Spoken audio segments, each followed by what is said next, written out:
The following program was produced by an independent community producer. The opinions expressed do not necessarily reflect those of the ECAT staff or board of directors. The imperatives of Psalm 119. Find out more about them on today's edition of Liberty at Home.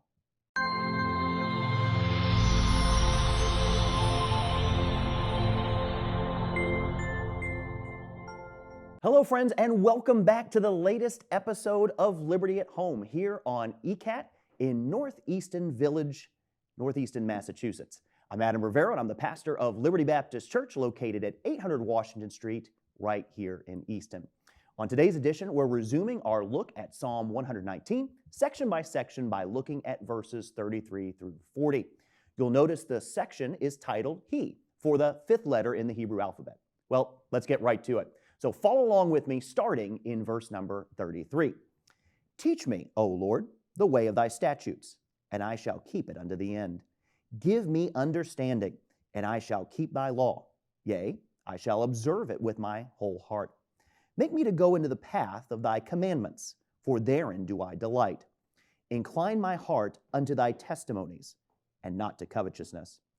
Turn away mine eyes from beholding vanity, and quicken thou me in the way. Establish thy word unto thy servant, who is devoted to thy fear. Turn away my reproach, which I fear, for thy judgments are good. Behold, I have longed after thy precepts. Quicken me in thy righteousness. Before our family came to Easton in 2013, we served at Westgate Baptist Church in my hometown of Tampa, Florida. Among my many responsibilities as a staff member at Westgate was my role as an English teacher in the Christian school. Well, I'll admit, my diagramming skills are a bit rusty, and I may have trouble with prepositions, participles, and punctuation. I would admit to you that as soon as I read this section, there's something that immediately sticks out to me as a former English teacher. Did you notice all the imperatives in this section?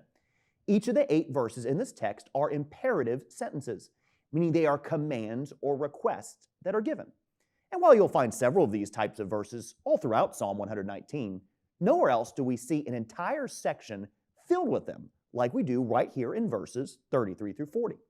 With so many of these types of verses placed together consecutively, I ought to make a stop and question not only what it means, but what it means to us specifically. So let's look at that section again. Verse number 33 says, teach me. Verse 34, give me. 35, make me. 36, incline my heart. 37, turn away mine eyes. 38, establish thy word unto thy servant. 39, turn away my reproach. And verse number 40, the second phrase says, quicken me in thy righteousness. Did you see them this time? In each verse, the psalmist is pleading with God to do a work in his life through each imperative sentence. He's almost begging the Lord, teach me, give me, make me, and on it goes. If I could summarize these verses in one succinct way, it would be this. The psalmist wants the word of the Lord to have an impact in his life. Think about it. Why should a person study the Bible in the first place? Over the years, I've noticed that people study the Word of God with many different motives. For some, it's an oddity that they want to pass a glancing look at. For others, it's simply a puzzle, a brain teaser that they want to try to put together piece by piece so that they feel superior to others.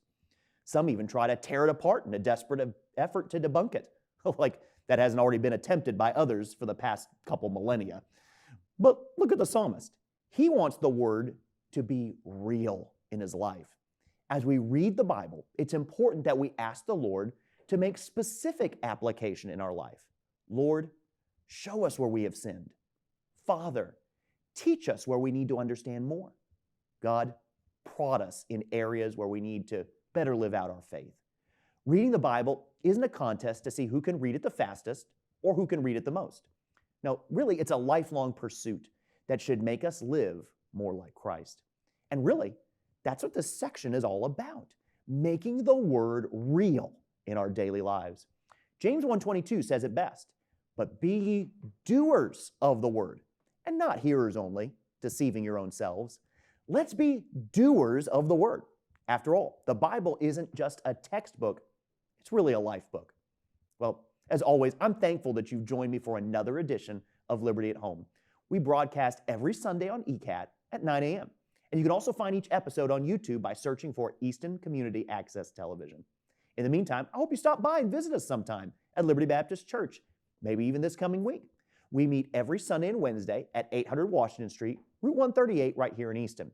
You can learn more about us on our website at mylibertybaptist.org or just look us up on Facebook. Until next time, don't forget that where the Spirit of the Lord is, there is liberty. Well, I'm Pastor Adam Riveiro, and we'll see you next week right here on Liberty at Home.